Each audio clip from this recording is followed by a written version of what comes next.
En quelques minutes, un échange dynamique avec les éditorialistes et les auteurs d'articles exclusifs publiés sur CNE+. Aujourd'hui, au fond des choses, avec Mortar Ba. Monsieur Ba, merci d'avoir répondu à notre invitation. Bonjour. Bonjour Lika. Dans Mortar Ba, nous constatons depuis quelques années que c'est tout le littoral qui est agressé par des constructions et occupations illégales, au vu et au su des plus hautes autorités de ce pays. Depuis longtemps, vous avez engagé un combat pour y mettre un terme. Vos différents plaidoyers dans le cadre de deux initiatives comme Pacte Nouveau Monde ou de la plateforme pour l'environnement et la réappropriation du littoral, Perle, ne semblent pas avoir été entendus puisque rien n'a vraiment changé. De quel autre moyen de pression vous disposez pour espérer faire bouger les choses? Vous savez, le premier destinataire de tout cela, c'est le citoyen. Est-ce qu'il s'en préoccupe?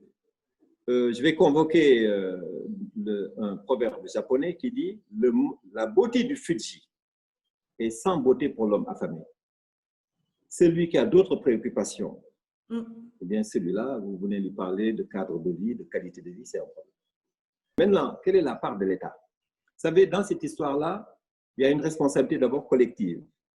Le citoyen, même sa propre religion lui dit, quand vous voyez un problème, par tout moyen, faites quelque chose. Mais évidemment, c'est différencié. La grande part, c'est l'État. L'État, je me demande dans l'histoire, comment cet État va répondre à cela. Si jamais ce littoral-là disparaît, mais à titre d'individu, en disant, moi, j'ai eu la possibilité de modifier des choses, je ne les ai pas modifiées. Oui, justement, c'était la question suivante, Mortar. Juste Lika. Oui. Vous voyagez dans le monde entier, partout, le littoral, c'est un trésor. Et vous avez identifié ceux qui agressent, et vous avez identifié ceux qui agressent le littoral dans votre texte.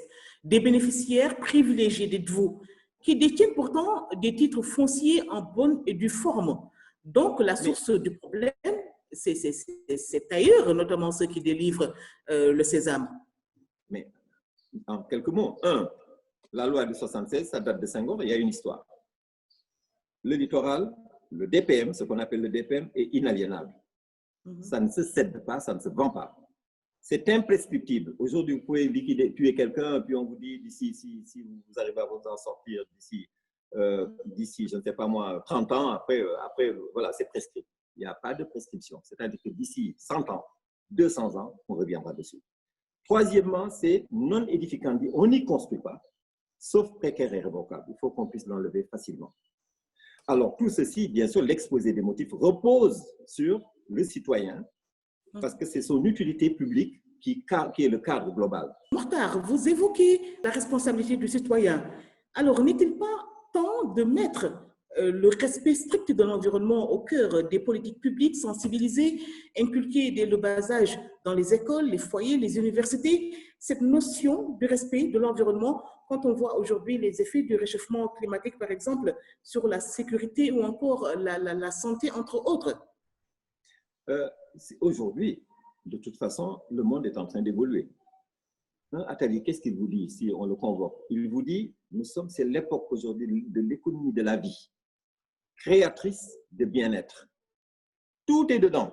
On a la chance d'avoir un cadre qui permettrait ce bien-être. Parce que quand tu fais de la croissance économique, cette croissance économique-là, son objectif, c'est de relever le niveau de vie. Le niveau de vie, c'est le cadre de vie, c'est vraiment la qualité de vie. Et aujourd'hui, donc c'est ça qui fonde à prendre des décisions.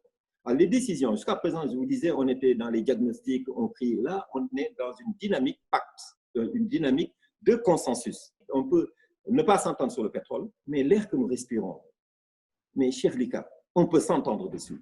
Parce que les espaces de respiration qui ont été loupés, la responsabilité de l'État, dans l'urbanisme de la ville et dans l'Ouest, c'est pourquoi nous parlons de politique nationale d'architecture dans les propositions, où on a les séparations qui font qu'on n'a pas un mur ou une construction, un urbanisme linéaire qui bloquerait les vents, qui balaie la pollution et qui font qu'aujourd'hui, la pollution de Dakar fait que Dakar soit dans les premières villes les plus polluées du monde.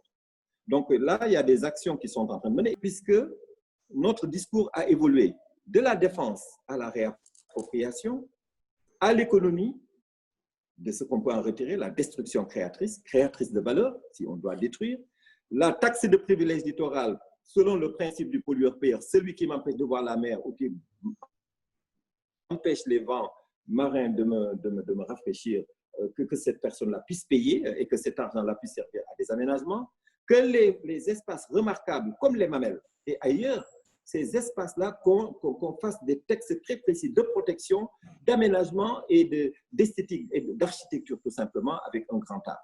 De la même manière, pour revenir maintenant aux jeunes, parce que c'est dans les propositions, il y en a 8. La 8e proposition parle, la 7e, c'est le droit de respirer, j'en ai parlé un peu tantôt avec le balayage de la pollution. Le LUDI, littoral, urbain, développement intelligent. Les grandes universités se dotent maintenant de nouveaux concepts. Dans les universités, les gens doivent savoir ce qu'ils ont entre les mains. Donc, c'est ce que nous avons proposé, qu'au sein de l'UCAD, qu'on y intègre la question littorale. La santé, les santé littorale au niveau de la médecine, la géologie, on verra les histoires les sites remarquables comme les mamelles, etc. Le droit constitutionnel, le droit à un environnement sain, le droit, l'économie, la destruction créatrice, on me disait, mais vous parlez tous de destruction créatrice. Je dis, attention, nous ne sommes pas dans le punitif, nous sommes dans l'incitatif. Ce n'est pas le politique qui va décider cette histoire-là, à mon avis, c'est l'économie qui va le décider. Évidemment, bien plus on a un environnement où on a un pouvoir qui a une volonté de le faire, ça va s'accélérer. Mais d'une manière ou d'une autre, ceux qui sont là, qui prennent les terrains aujourd'hui, c'est leur richesse. Ceux qui vont venir, nos propres enfants et nos petits-enfants, quand ils vont venir, leur richesse, c'est la rectification. Parce qu'ils ne trouveront pas de richesse, sauf dans la rectification. Ça ne date pas de moi, c'est le fameux jeu de Schumpeter sur la destruction créatrice de richesse. Merci tout le monde de nous avoir suivis. Merci.